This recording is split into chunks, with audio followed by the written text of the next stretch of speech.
Ya, untuk premier film Panji Tengkorak ini saya menggunakan baju setelan dari MC Taylor, kebetulan dari Bandung. Ini udah langganan sih sebenarnya, jadi waktu gue nikah juga gue pakai mereka tuh dan udah fit di body. Jadi hari ini memang temanya lebih maskulin, tapi tetap elegan karena hitam-hitam ya. Dan menurut gue cocok. Terus gue pakai topeng kan, jadi pas gitu. Aksesoris ini pakai hah? Gelap ruang jiwa ya? Oke, ini baru dibeli sama anak buah saya. Ini bros ya namanya. Di gelap ruang jiwa ya. Jadi mereka milih ini supaya masuk karakternya. Tadi mau milih gold, tapi kayaknya silver lebih gahar. Sepatunya ini saya nggak tahu merek apa. Kayaknya saya nemu di depan tadi sih. Ya saya pakai aja langsung lah.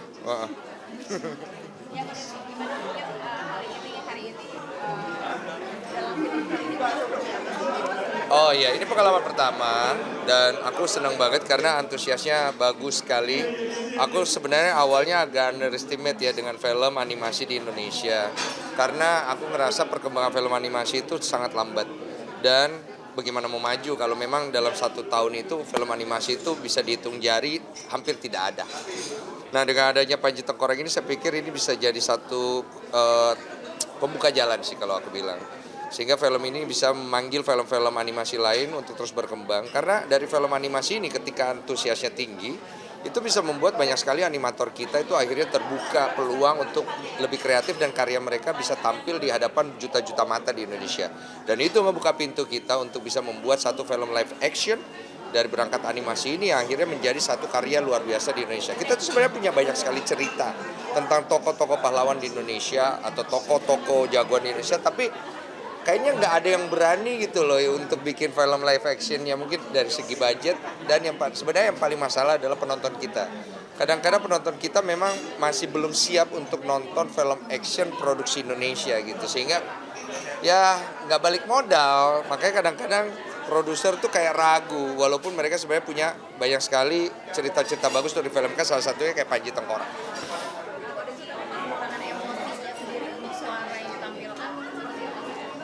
Saya menggunakan suara dalam waktu itu. Jadi yang kalian dengar nanti itu adalah suara hati saya. Tapi kalian bisa dengar gitu. Karena yang nggak bisa didengar kan cuma suara rakyat. Nah kebetulan tadi itu suara hati saya, kalian bisa dengar nanti langsung. Dan saya pada saat dengar sendiri, wow itu suara saya bilang. Karena kok suaraku nggak gitu, karena suaraku itu kan lebih suara hidung ya. Sebenarnya lebih cempreng maksudnya. Tapi di situ saya terlihat lebih berwibawa. Dan suara saya, dan suara tengok saya. Itu berisi. Seperti itulah kira-kira ya. Kesulitannya mencegah jangan sampai suara hilang. Karena suara sudah sempat seret. Dan itu kan kita benar-benar harus totalitas ngeluarinnya. Karena kita harus pakai emosi. Makanya kita nggak bisa nyebut itu dubbing. Karena buat kita itu lebih ke voice act. Bagaimana kita keluarin suara kita tapi pakai emosi sebagai seorang aktor. Nah masalahnya kadang-kadang suara habis. Mas Doni Damara itu suaranya habis, dia sempat break dan kita akhirnya nggak bisa syuting karena beliau kita butuhkan pada saat syuting. Jadi itulah masalah-masalah yang paling utama. Tapi kan biasanya kan kayak memerankan karakter itu yang ditonjolkan adalah dari wajah dan segala macam. Nah kali ini untuk suara sendiri seperti apa? Iya, karena kan kita nggak bisa wakilkan itu, karena itu akan berbentuk gambar. Tapi kita harus wakilkan suara kita untuk bisa benar-benar berkarakter. Jadi film itu sebenarnya yang menentukan film itu rasanya hadir itu ada dua. Satu gambar, satu suara. Nah, kadang-kadang kita dengar radio dulu, kita tuh bisa ngikutin ceritanya dari suara. Nah, seperti itu. Kalau kualitas suara dan emosinya pas dan bagus, kita akan bisa tanpa filmnya mengikuti itu. Dari kalau misalnya ini apa sih? Di Panji Tengkorak ini ya.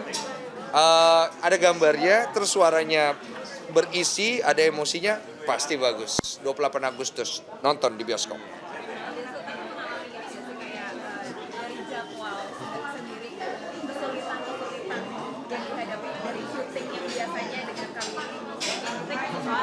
Iya, nggak ada masalah, malah sebenarnya nggak terlalu susah ya. Yang susah mungkin persiapan karena kita harus reading selama 1 bulan.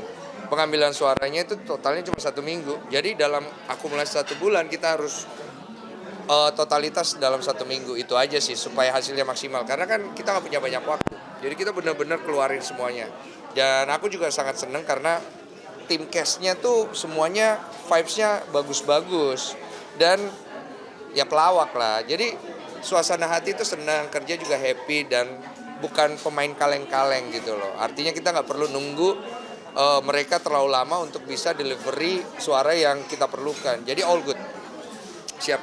Tapi Kak Denny sendiri itu memerankan peran di Panji Tengkorak ini, itu ada kesenangan tersendiri nggak sih? Ada lah, karena sampai saya Agni, saya senang banget ya. Setiap kali saya lihat wajah dia, saya suka gitu ya. Selain itu, kesenangan yang lain saya bisa belajar mengolah suara saya karena itu kan seni olah suara juga. Dan yang paling senang sih adalah Panji Tengkorak adalah salah satu tokoh pendekar legendaris kesukaan saya. Kenapa? Karena dia tidak bisa mati. Dan yang paling asik, dia tuh adalah pendekar yang bukan datang dari ilmu putih. Seperti saya. Terima kasih. Terima kasih Kak Denny. Bulan atau 2 bulan udah selesai. Ini menghabiskan waktu 2 tahun dengan 250 animator dan ini bukan perkara mudah. Menurut gue apa yang kita lakukan dengan mengisi suara di film ini nggak seberanding dengan berdarah-darahnya 250 animator di bawah kepemimpinan Mas Dario. Dan gue pengen applause yang luar biasa untuk animator kita. Dan aku pengen lebih banyak lagi film-film animasi karena kita besar dengan animasi-animasi kita dulu di TV. Dan saya berharap ini bisa menjadi satu pintu pembuka lah untuk kemajuan film animasi dan animator di Sudah Indonesia. cukup puas terbayarkan dengan tadi nonton Puas sih, aku 3 tahun. jujur sebenarnya saya berharap agak lebih ya. Tapi kalau kita bilang untuk film animasi 2D, menurut aku ini udah yang terbaik yang pernah dikerjakan di Indonesia saat ini ya ini Panji Tengkorak. Dan aku harus kasih big respect untuk pilihan dari Falcon sendiri terhadap lagu dari Baby Romeo Bunga Terakhir yang kemudian dinyanyikan ulang oleh the one and only Iwan Fals dan disandingin sama Isyana. Itu miracle banget. Kita bisa merasa dinginnya, kita bisa merasa sedihnya, it's because of them. Dan ketebalan energi daripada film itu ketolong banget sama lagu itu. Apalagi pada saat momen-momen genting kita bisa ngerasa lagu itu masuk, bulu kuduk kita merinding. Very powerful. Oh, the first time artinya kan berarti next ke depannya sudah cukup pede menjadi voice over ataupun voice acting. Ya ada pede-pedenya lah pasti ya. Cuman kalau aku sih tetap berkarya aja karena buat aku kerjaan apapun itu selama kita dikasih kesempatan harus belajar sih. Ini kan first time ya. Yes. Jadi gue belajar banyak sih di sini. Sampai gue pada saat proses reading itu gue bener-bener main pisau-pisauan beneran. Terus lompat ke atas meja. Karena kita bener nyari kan. Aktor tuh memang agak aneh sih. Karena kalau dia kan seniman ya. Dia mengolah raga, mengolah badan gitu kan. Seneng banget hari ini. Maksudnya gue nggak kecewa sih. Gue boleh nangis gak? Boleh. Bayarannya mahal dong kok sekarang. Sekarang? Enggak lah, bayaran gue masih sama kayak dulu, cuma banyak aja jumlahnya gitu. Kalau menjadi bapak-bapak tambah melo seperti apa sih Pak? Hah? Jadi bapak-bapak tambah melo seperti apa nih? Ya wajar lah, namanya juga punya anak cewek. Ini bentar lagi mau program hamil, istri mau punya nyari, ya doakan nih guys, bisa punya anak cowok gitu ya. Jadi gue udah mulai ngerasa kayak gue nggak bisa sih jadi Densu yang kayak dulu. Gue udah harus mulai punya empati, udah mulai punya care gitu kan ya. Gitu aja sih. Emang dulu gak peduli banget sama lingkungan apa seperti apa Cuek sih Pak banget sampai cuek bebek? Sebenarnya sih iya ya, karena gue dulu tuh memang besar dengan banyak penolakan, banyak penghinaan, banyak hujatan, dibully itu ada hal biasa lah ya. Jadi akhirnya mental gue tumbuh dengan kayak ngapain gue peduli orang kalau gue sendiri juga harus mengalami kondisi gini. Bapak gue nggak tahu di mana, gue tinggal numpang-numpang. Jadi gue tuh tumbuh dengan pemikiran mandiri yang mana ya udah gue harus survive gitu. Oh, yang menarik kemarin sempat update status itu kan Iya. di IG yang gua komen itu kenapa sih kok? Itu rencana kau bertanya ya. Pesannya apa di situ pesannya? Tanggung jawab. Beresin secara pribadi kan? Nah itu. Maksud aku gini, aku bikin podcast itu kan atau aku mengetahui sesuatu itu aku selalu berusaha tidak sembarangan kemudian langsung.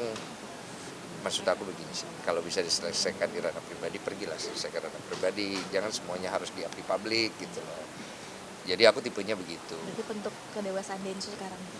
gue nggak ngerasa itu dewasa, gue merasa itu normal aja. Ngapain kok pergi ke publik kalau kau bisa selesaikan di ranah pribadi kan? Tapi kalau memang akhirnya nggak bisa diselesaikan ranah pribadi, ya silakan. Maksudnya jangan apa-apa langsung up gitu loh. Selesaiin dulu di ranah pribadi. Kalau memang nggak bisa ya baru silakan. Kan? Silakan dua pertanyaan lagi. Coach Olive kapan akan program Kalau itu? bisa seputar film ya. Tegang lu ya. Silakan. Apa? Kapan Coach Olive mau itu Program bulan ini orang udah jalan. Oh, Iya, sudah ambil telur, sudah ambil itu, udah jadi. Ada 2 embrio, kita lagi cek. Moga-moga bagus. Kalau bagus, kita akan mulai transfer ke rahim saya tapi ya. Silakan pertanyaan terakhir ya. Iya. Seputar film. Seputar film.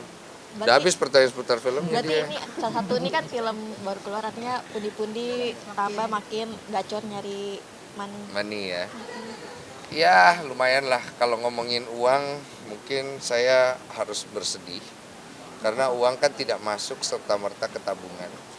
Karena uang itu masuk ke perusahaan supaya keuangan kita tuh sehat secara pajak dan itu sudah diatur sama Coach Olive. Makanya sekarang saya punya 8 perusahaan yang nggak ada bentuknya, lebih kepada aliran uang masuk dan pembayaran pajak aja ya gitu. Itu aja sih. Kenapa dilarikan ke perusahaan kau, artinya memang berarti dari Coach Olive ngasihnya per bulan buat kau Ya, sendiri? kita semua digaji ya. Cici digaji, aku digaji. Di dalam usahaku sendiri kita udah bikin sistem di mana kita semua digaji gitu supaya sehat dan pajaknya jelas gitu. Jadi kita semua memang berusaha untuk ngejalanin apa yang kita kerjakan sekarang dengan profesional, dewasa, menghindari flexing, menghindari hal-hal yang nggak perlu untuk kita lakukan dari sisi material kan gitu. Kecuali rumah saya memang besar sih sekarang. Oke, aman ya teman-teman. Untuk fashionnya Kasihlah 2 dia bebas. Apa-apa? Fashionnya kali ini mungkin Fashion mulu dari tadi. Dipilihin juga nggak sih sama Hari ini iya, semua tuh dipilihin sama istri saya ya.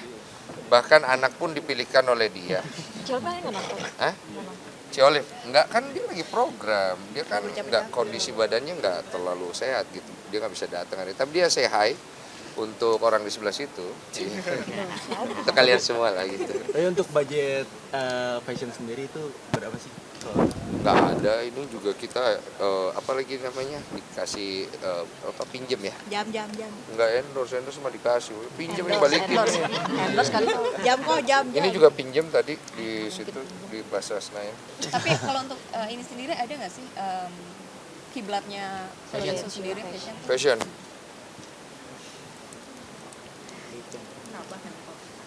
Pertanyaan apa tadi? K-pop. Kiblatnya. Saya tuh suka salah satu desainer Indonesia. Kebetulan namanya mirip seperti film yang kita tadi. Menurut saya kiblat saya itu lebih ke dia. Itu Panji Petualang ya. Oke, terima kasih teman-teman ya. Yes, terima kasih buat semuanya. Jangan lupa saksikan film Panji Tengkorak, Urban Legend. Film yang sangat seru banget, tapi untuk 13 tahun ke atas saya jamin kalian pasti suka untuk film animasi 2D 28 Agustus 2025. Ditunggu di besok. Ya, silakan.